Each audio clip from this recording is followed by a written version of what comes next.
especially on monies. It is now about how to implement what you have arrived at. Is it? And I think I confirm that. That is okay. National Treasury.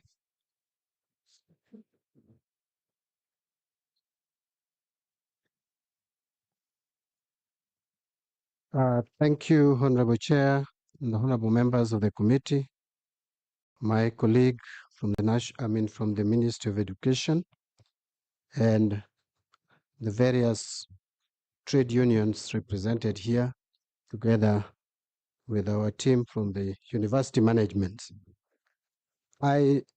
Chairman, really don't have much to say, and I will request, because I had indicated that I would be joining another meeting at 1:15, that I make a very short few remarks, short presentation, and if you'll allow me, I'll step out. If I'll be needed again, I will make myself available for whatever assignment I'll be needed to carry out. But let me make my formal submission as is the procedure. The National Treasury makes this submission on the funding of the 2017-2021 collective bargaining agreement for universities employees as follows. I know the background we have laid the background, both parties have laid the background, but let me just state as follows, that the University's Academic Staff Union, WASU, and the Kenya University Staff Union, KUSU, commenced their industrial action on 17 September 2025 regarding the implementation of the 2017-2021 collective bargaining agreement. It is noted that on the 28th of October 2019, the Interpublic Universities Council Consultative Forum, IPUCCF, jointly with WASU and KUSU, computed and signed the cost of the CBA at 13.81 billion. However, the Salaries and Remuneration Commission, SRC, recommended 8.8 billion, as had been stated before. Consequently, the unions took the matter to the Employment and Labor Relations Court, arguing that the recommended amount was not adequate as it did not consider the annual increment and the resultant pension liability. The court, in its ruling delivered on 15th January 2021, concurred with the computation by the Joint Implementation Committee. Hence, the total cost of implementing the CBA was determined to be 16.57 billion, including pension liabilities.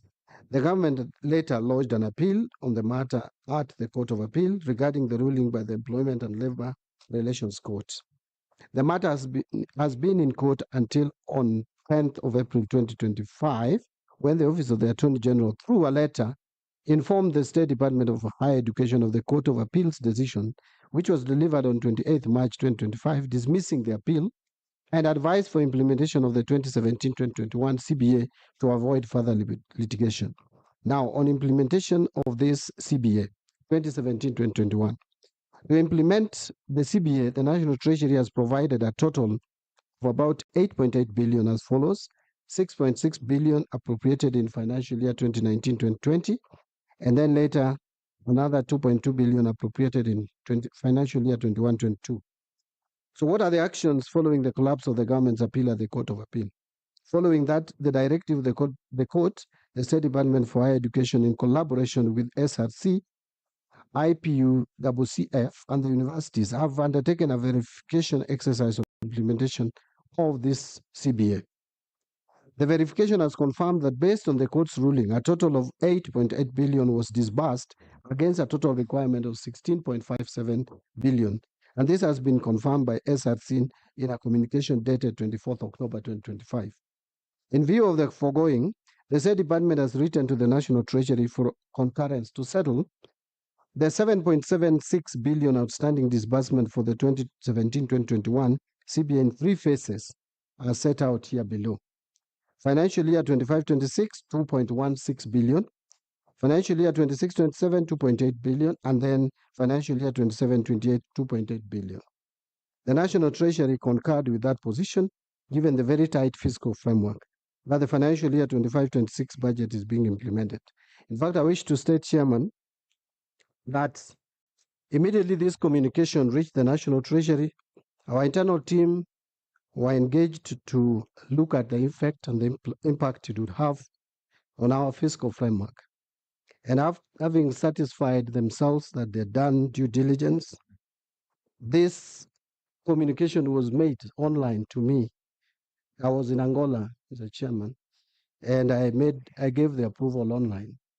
However, since then, I was again reliably informed by my colleague, the Ministry of Education, that this offer was not accepted.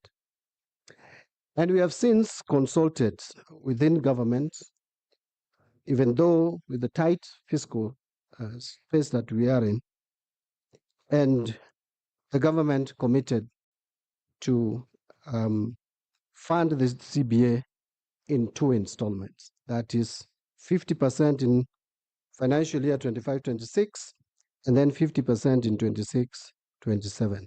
I wish just to state the following two additional information, Mr. Chairman. First, that the National Treasury would request that we make a commitment that we would be able to honor and respect. That is what happened last year when we had a similar dispute. We committed ourselves, Mr. Chairman, to a phased payment of the CBA 21-25. And I think we are on track on that without any default. Mr. Chairman, it would interest this committee and the Kenyan public to note that our economic stability is improving. If you look at our macroeconomic fundamentals, are looking better than they were probably 2 or even 1 year ago. But if we don't maintain the trajectory that we have taken in sustaining and maintaining our economic stability, then we will slide again to where we were, and the effect may be disaster. Don't know whether, Mr. Chairman, you are aware, but I believe you are, that this country almost defaulted in paying their loan last year, which almost caused economic disaster. And therefore, we would not even be talking about CBS to implement today. We would actually be talking about whether we can sustain our workforce in employment. And so I am cautioning that as we discuss, and I agree that our lecturers, our staff who teach in our public universities are not adequately remunerated, and they need even better salaries, including other public servants. But again, we must also be alive to the challenges that we are facing. And in conclusion, it would also interest you to know, Chairman and the committee, that in 2013, we were only spending about 16% of our ordinary revenue in terms of taxes in paying public wage bill. Today, Mr. Chairman, we have gone beyond 40% in a period of less than 12 years. Up to January this year, we were paying, our wage bill per month was 75 billion shillings, translating to 900 billion shillings per year. Today, it has gone up by 5 billion shillings more a month. It is now 80 billion shillings. That is 960 billion shillings per year. And that is not very good position to be in. It is not sustainable. And we'll end up crowding out capital expenditure if we are not careful. And if you crowd out funding of our development budgets, we will not have economy growing at all. And therefore, we may not even in future be able to pay salaries and meet other recurrent costs. I submit, Mr. Chairman, that this matter is looked into. We care about our public university staff, but we also plead that we agree on a formula that would not put excessive strain on our us. I thank you, Mr. Chairman. Thank you. Thank you, CS National Treasury. You also made a request that you'll want to leave early. I'd request that we'll be out of this place at not more than at 1:20. You want to be out, but most of the questions we'll ask will still come back to you. I'd wish that you sit through for the next 20 minutes. If there is anything you need to add and put, it will be good. I'll ask members that we want to be out of this room at 1:30. So I want to open the floor. And we want to be very specific and straight in our questions. I'll only have one round of questions and then we shall conclude. I'll want you not to give opinions now. Ask questions and specific to the institutions. If it is to the unions, Ministry of Education, National Treasury, let it be specific to the point.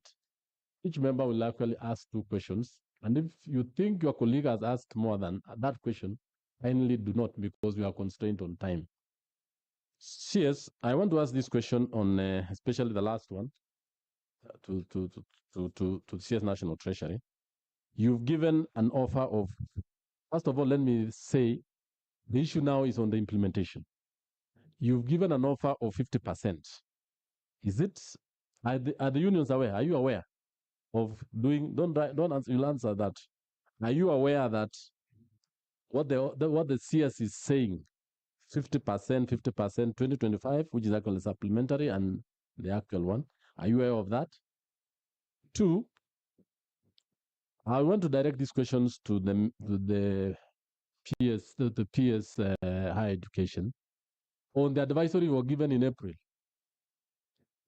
by the Attorney General, and you decided not to follow that particular advisory, leading us into all this mayhem we have now. Yet the Attorney General is the advisor of government. Why did you decide not to follow the directions of the government legal advisor? And already the courts had made a ruling.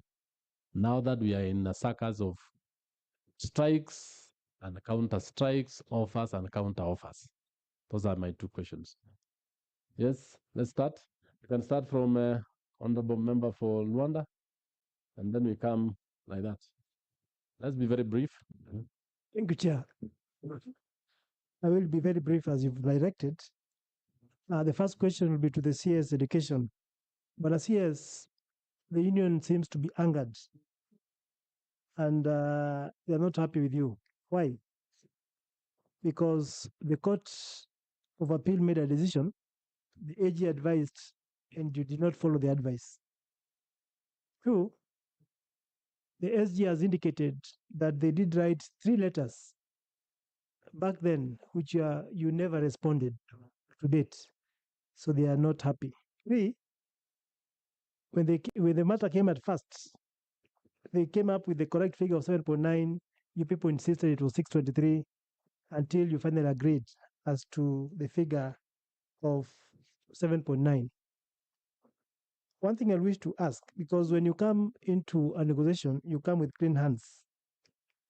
And it seems that we are where we are because somebody somewhere did not maybe take care of the other person's interests. The question is, why this long? Why this long? To the SG, you had a very good write-up, and I want to refer you to item 27 and item 28 of your write-up. And in your write-up, you say, the union pleads with this honorable committee to ensure that IPC works with SRC, MOE, and National Treasury to present a reasonable offer. A reasonable offer. But on 28, on item number 28, you go opposite and you say that you want this 7.9 million paid at once. Is that the reasonable offer that you talked about in 27? Because I see the CS Treasury has actually offered a reasonable offer. In the sense that the write-up, there was an indication of 3 installments. He's now talking of 2 installments. One in this supplementary and the other one in July, if I got it right. So how reasonable is the offer you're talking about? Thank you.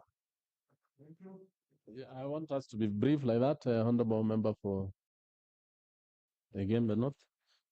Chair, we have three glaring phenomena. One, we have the 7.9 billion, the amount the unions are demanding. We have the 2025-2029 CMBA. Three, we have the students out of their learning institutions. Now, on the case of 7.9 billion, we have heard about counter offers and this, what the unions demand and what the ministry is saying it is able to pay. Now, my question is, if that amount is paid as the ministry is trying to imply, what is the position of the union on 2025, 2029 CMBA? Are these two issues intertwined, or we are handling them separately? This to ASU. However, you need to note, members, the petition was on two main issues: CBA 2017-2021, and the need to negotiate CBA 2025-2029. So those are the issues they placed before us. And I wanted to say that somehow the CS, in its global approach, had indicated the far they have gone. And in the IPCCUF, they went on to give a narration of the various meetings and the offers they have done, which to me, it is something that is on the process. And I think the unions, what is very, very key for the unions is the implementation of 2017-2021. And now they move on to negotiate and wind up the 25-29. Is it? So I think you'll answer that. Let's move on. Member for Siaya. Thank you, Chair. We'll come to you. Yes. Thank you, Chair. The CS education, in your presentation, I touched some statement that you never factored this CBA agreement in the budget. And I really found that very unfortunate. Why didn't you do that? Because it is a responsibility. We wouldn't have reached here and talk about this if you had factored that in the budget so that you cleared the backlog. Why didn't you put this in the budget, according to what you've just said? Yes, Member for Nyamira. Thank you, Chair. Chair, according to the presentation, it has just come out very clearly that the CPA, which has delayed for 6 years, has come out as a result of SRC. And SRC had given information, maybe they did it intentionally, or they might have done it without knowing. As a ministry, when you listen to how the public is talking, all the blames are on you. What is your take to SRC? Chair, when we look at the 2025-2029 CPA bargain, they have only started by giving only %. And when you look at departments, others have been offered as much as 29%. Why is that big disparity? Given that the universities have been crying and still they have started at very low percentages. Maybe we may want to understand. And that one should be given from SRC. If you are there, or SRC, give us the answer. And I want to guide members because the issue of CBA 2025-2029 is yet to be adequately discussed and arrived at. The issues are proposals and counter proposals. Let's try not to engage into it because it is not part of our discussion, is it? So that we'll allow the parties that are concerned to weigh in into the issues and then they will discuss it. If there is a dispute, then we can come in, is it?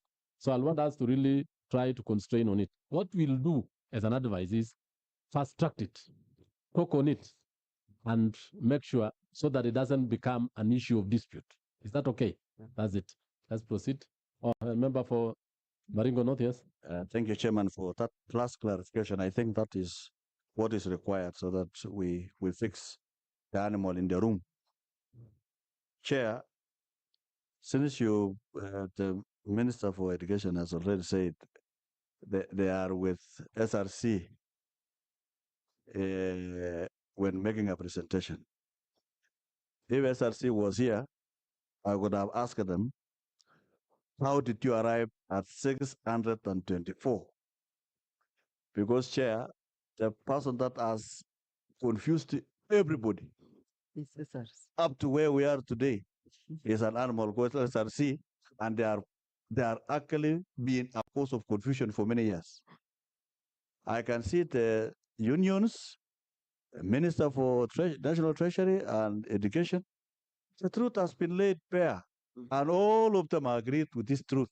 It's only one thing, that if God in heaven could allow these people to enter into a room and come out to say hallelujah, that this trial will end today. What is your question? Chairman, I'm saying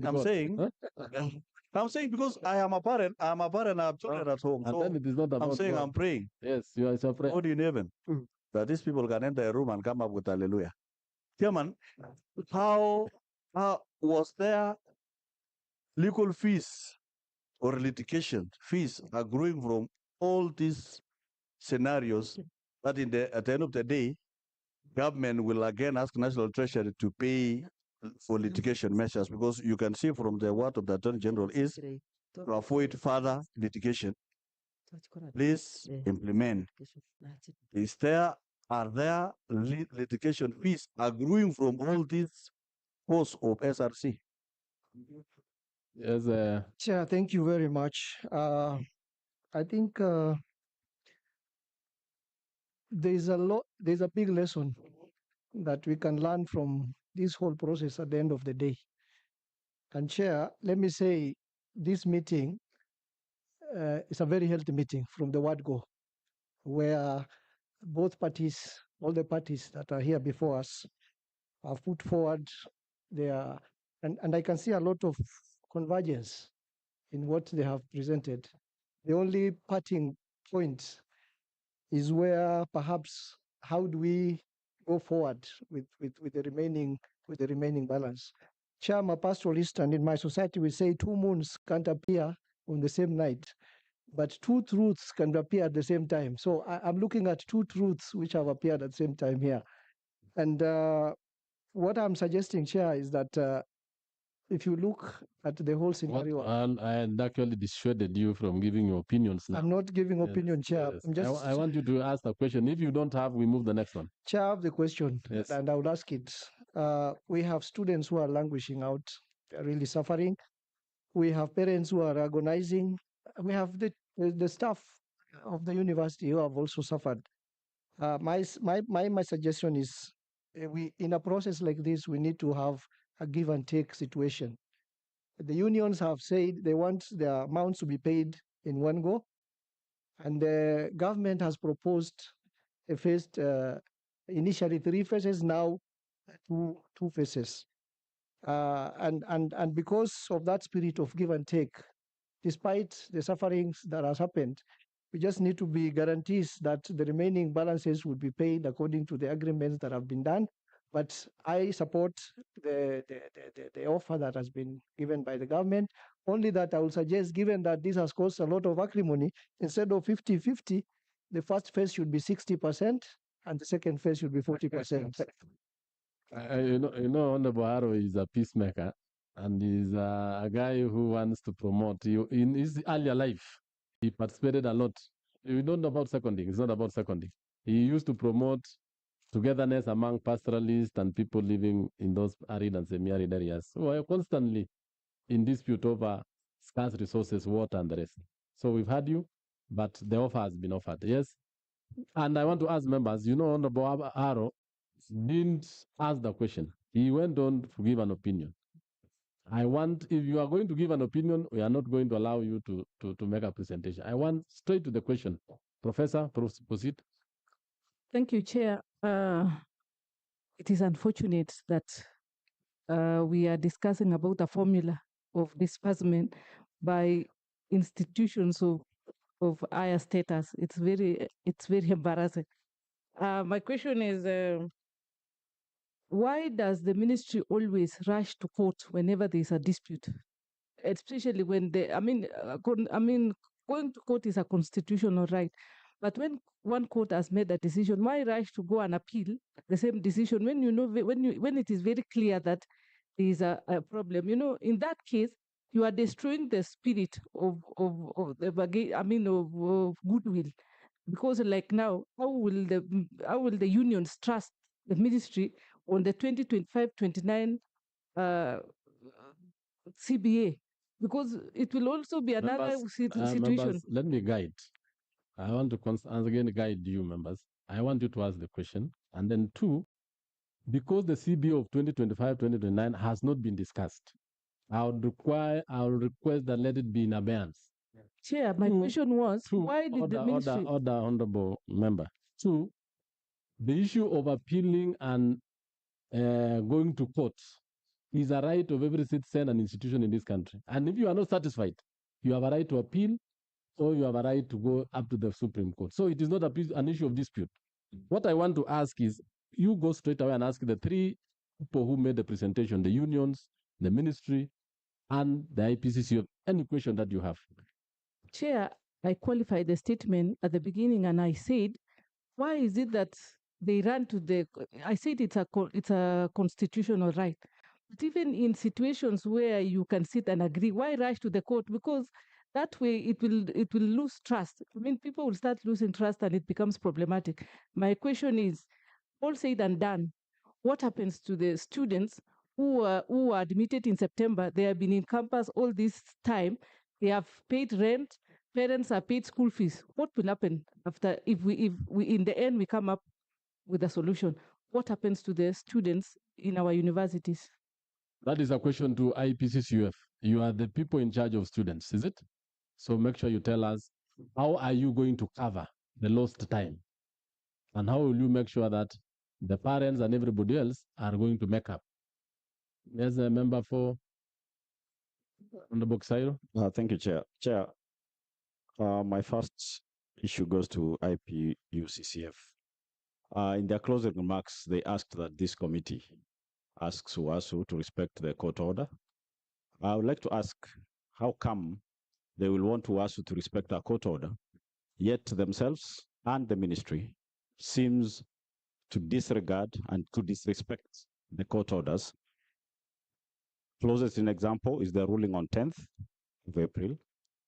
AG wrote to the ministry asking that you order whatever has been settled by the courts and which was rightfully the dues of the lecturers. Why would you want others to respect what you don't respect? Secondly, Honorable Speaker, Honorable Chair, while UASU may have asked for a reasonable settlement, Honorable Chair, what we are dealing with here is more of a debt. This is a debt. And if it is a debt, it's a pending bill, yes. It's a pending bill, it's a debt, whichever name you want to give it. If we look at the PFM Act and the Constitution, a debt should therefore take precedence in all our planning. Why do we want to move into installments, yet this is a debt? This is not money the dons are going to work for and the staff. This is money they already work for. So when they're asking for a reasonable, I find 50-50 to be totally unreasonable because it is a debt. Why can't the CS Treasury just treat this as a debt? We be done with for once and for all. What is the challenge? And if it is to be reasonable and saying you're ceding ground, honestly, a 50-50 is not it. Can't you do an 80-20? Yes, that's the National Treasury, and he had given his input. Now we'll start with WASU. No, we'll start with the CS education. He has made CS Education, and then CS National Treasury. And then they have a meeting at 1:30 for the World Bank. I don't know, because you are the key people. I don't want you actually to leave here. I want you to finish it very fast. We still have 10 minutes. I start with the CS Education, and then we come Treasury. Treasury, you can start with Treasury, and then we go to Education, yes. Oh, yes. Oh, yes. Actually, this is from the CS National Treasury, yes. Yeah, thank you, Chair. Chair, since I don't think I have much to address, I should start first and then follow off. My colleague here will represent the government. First, the question on how would the union trust the government. I want to affirm again that we have demonstrated, based on our agreement last year, that we can be trusted. And I want to commit here that what we have offered, we will respect, however difficult it is. We are operating in a difficult environment, but we will make sure that we try to rearrange the budget and get some money to So make that payments. because we are on record, and I want to thank you because you are once a ranking member in this house. If you say 50-50, how much? You pronounce yourself, the figure. It's the total, the figure is half of 7.76 billion, which is 3.85, I guess, billion. So we had offered to pay 2.16. Now the balance we have already committed that we will add to the 2.16 to make it 50% of the outstanding amount. Yes. This financial year. This Again, financial year. the next financial year, we will factor in the remaining amount. As to whether it's pending bills, it's well debatable. Pending bills, and you need to know to what point bill becomes a pending bill. If you use accrual accounting or cash basis, if it is cash basis, it falls now.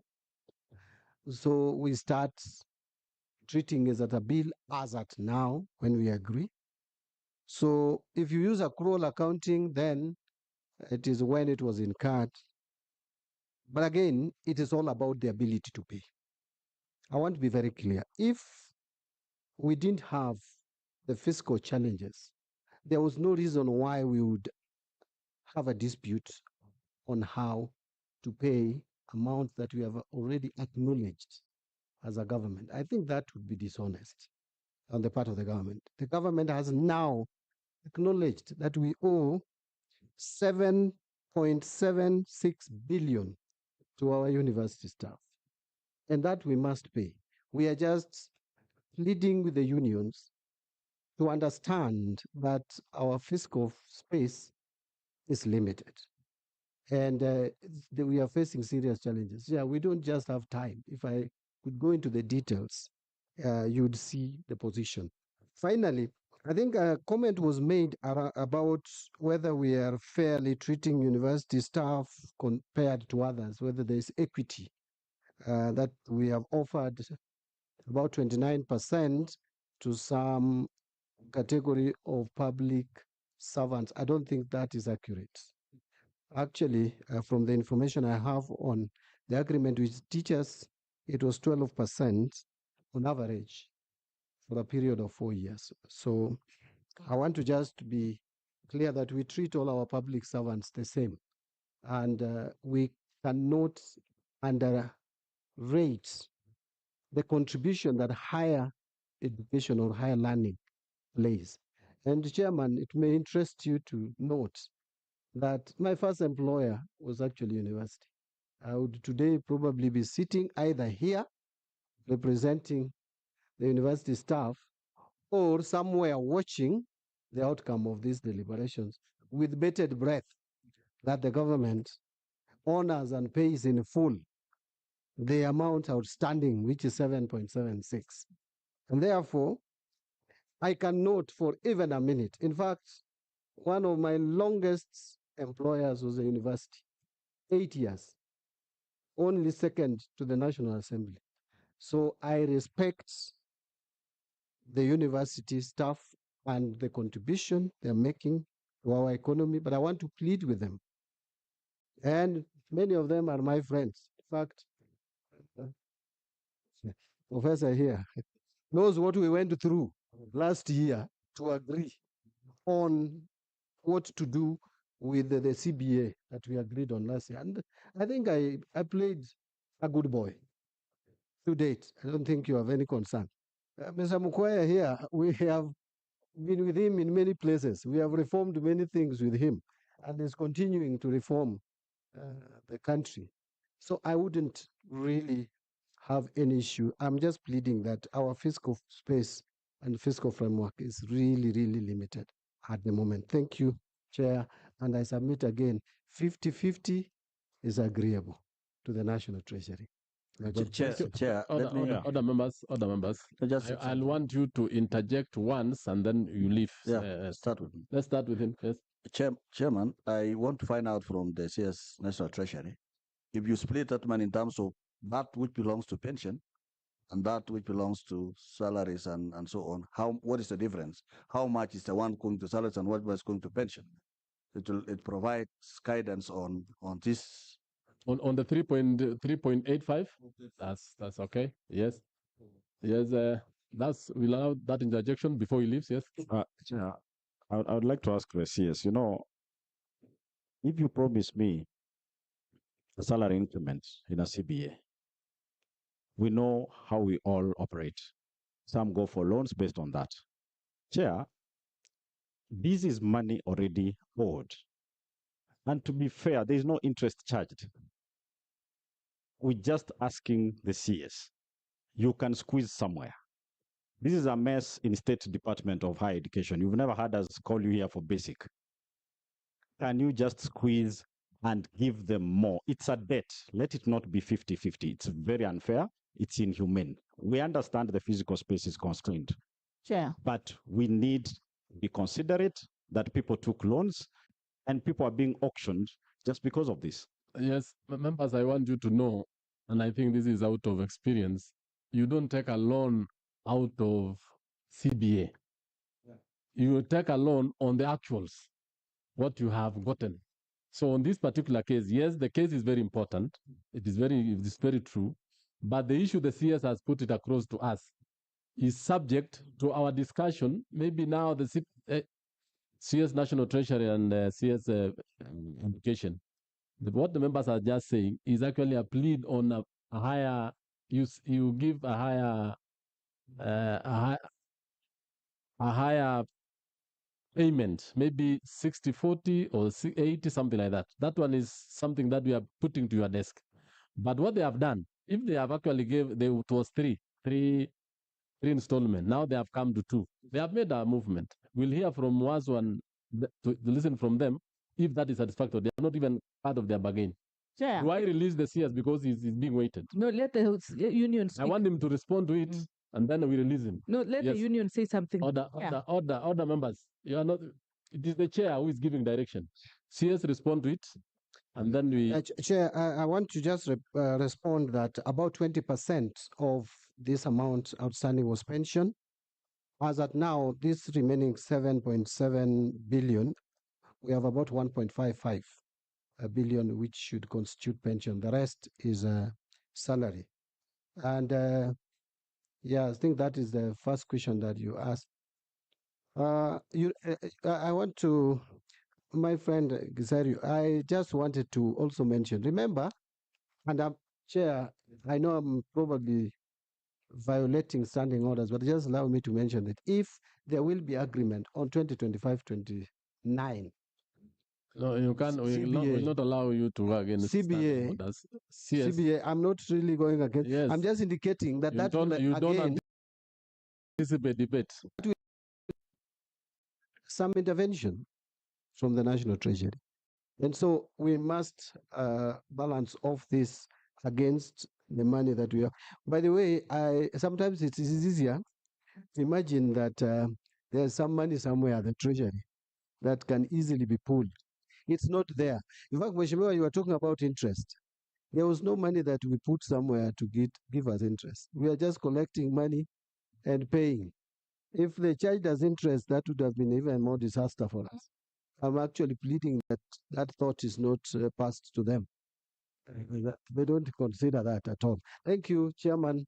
And if you allow me. Yes, I'll release you, CS. I want to release you because we are constrained on an appointment, but I want to thank you because in the last CBA, you honored it fully. I hope you will be able, CS, you will be able to honor what you have told us. Thank you so much. Oh, also say something. Thank you, thank you. We now want to give also the ministry to respond. Then we come. Oh, you want to respond to the issues raised? Yes, yes. Thank you, Honorable Chair. We are aware of the offer by the government of 50-50. When this offer was made to us, I convened organs of the union, that is NEC and NDC, and they objected to this offer by voting overwhelmingly for no, because of the following reasons. One, there are members who have retired since 2017, 2021. They are at home. They need their pension. Two, if we push this 50% to 2026, 2027 financial year, already there are commitments, and the Ministry of Education is going to be constrained. We have 2.37 billion for 2021, 2025. That is supposed to mature on 1st July.